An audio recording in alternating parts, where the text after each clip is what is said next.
information in the search for a missing passenger plane, but still no closure for families. This is CNN Student News.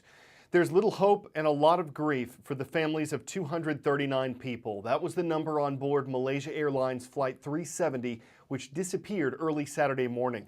Word came out yesterday from Malaysia's government that somehow the plane's transponder was turned off. That's an instrument that transmits altitude, location, and direction.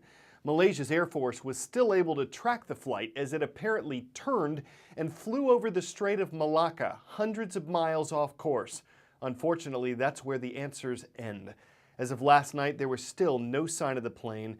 We can show you what it's like to search the area near the plane's last known location. This is no easy task. This C-130 plane has been carrying out regular search and rescue missions since flight MH370 disappeared. It's the first time the Minister for Defence and Transportation and the Chief of Defence Force have been out to survey this massive operation.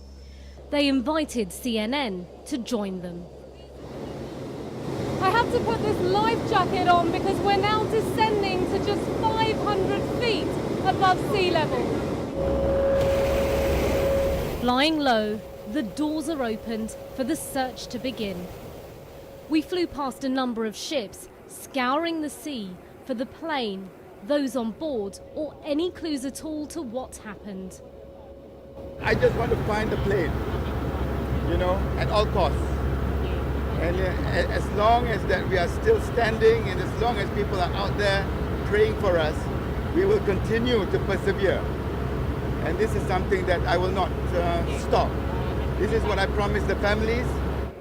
We flew to the Malacca Straits to the west of Malaysia. There are 16 ships surveying this area. That's more than 12,000 nautical square miles.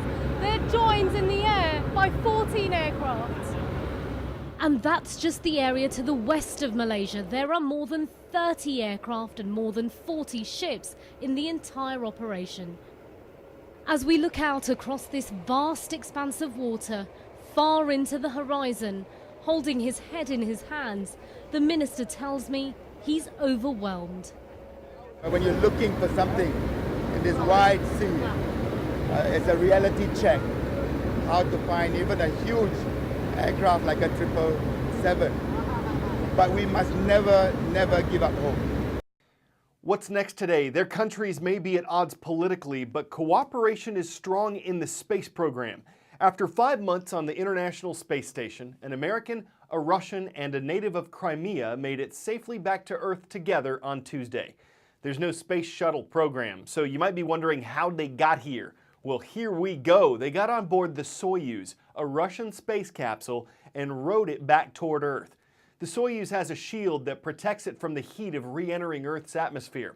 Once it's there, a small parachute deploys, slowing the capsule down, then a larger one slows it further. And about 2 seconds before touchdown, some engines fire, making the landing as soft as possible. NASA pays Russia's space agency to transport American astronauts to and from the space station. Each trip cost the U.S. $71 million. You might not be familiar with the name Tim Berners-Lee, but you probably can't imagine life without his invention. You used it to view this show. The World Wide Web appeared on the scene 25 years ago today, and it made accessing the internet a lot easier for untold numbers of people. But even in the mid-1990s, when there were some actual pages on it, they were sparse. Think black or gray text on a white background, maybe a couple low-resolution pictures. It was slow. Want to visit a web page? Be patient. It would load in a minute or 2, or 5. Even 6 years after the web was introduced, only 14% of American adults had internet access. Now it's more than 77% of all Americans. Time for the shout out. Which of these has the most influence over your sleep cycle? If you think you know it, shout it out. Is it your respiratory system, circadian rhythm, sebaceous glands, or cerebellum? You've got 3 seconds. Go.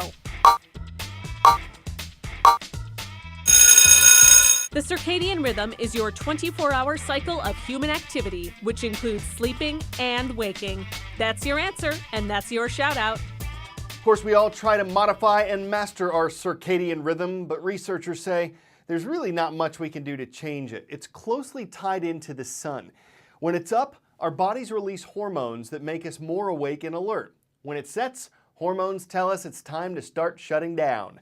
But doctors say if you get too far off track from your natural circadian rhythm, it'll throw your body out of whack. It can increase your chances of getting sleep disorders, obesity, diabetes. It might even contribute to mental health issues. And as far as you students are concerned, some research has shown that those with unnaturally early start times, so figure those who have to be awake before the sun is up, don't do as well academically as those who start a little later. We love global news, we love global schools. Here are just a few of those watching in this Worldwide Wednesday roll call. First up, hello to the students of Ibaraki High School. They're watching from Osaka, Japan. Next, we're headed to Linz, Austria. The students of Burg Linz on Honauerstrasse. Glad to see you.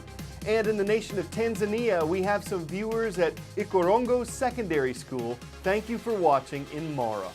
Palm oil is something you'll find in everything from crackers to microwave popcorn to shampoo. It is the most widely used vegetable oil on the planet. Mars Incorporated, the maker of Snickers, Skittles, Altoids, Lifesavers, Five Gum, says from here on out, it's only going to use palm oil that's obtained without hurting the environment. One way to do that is by planting oil palm trees and making sure that much of the palm oil they produce goes to good use. But there's another way to get the ingredient, one that's more harmful to the environment, one that involves deforestation.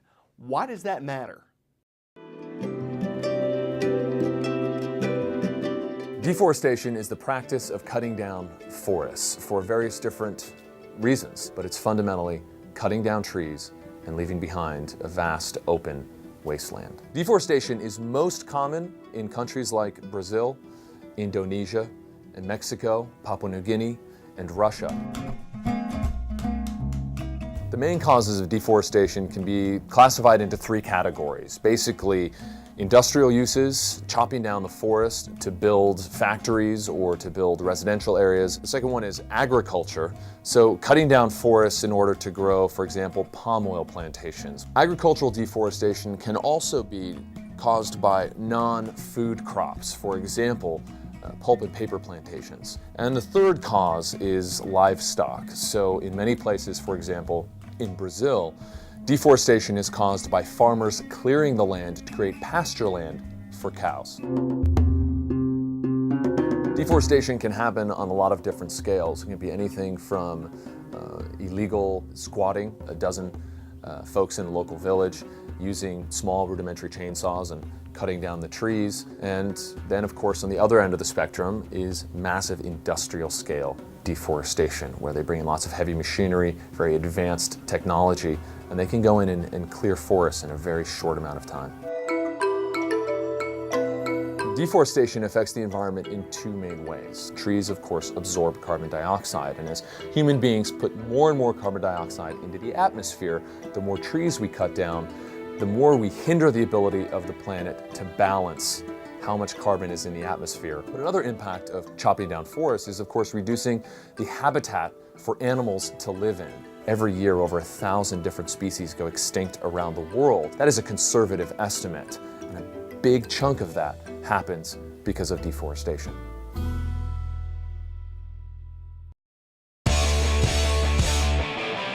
Follow the leader, a boy and his bear. It sounds like some sappy children's story, but it seemed to play out in real life when a boy and a bear, who was much bigger, started imitating each other at a zoo. Not something we'd recommend anyone ever try without the glass. And we're not entirely sure the bear is just having fun instead of trying to catch lunch.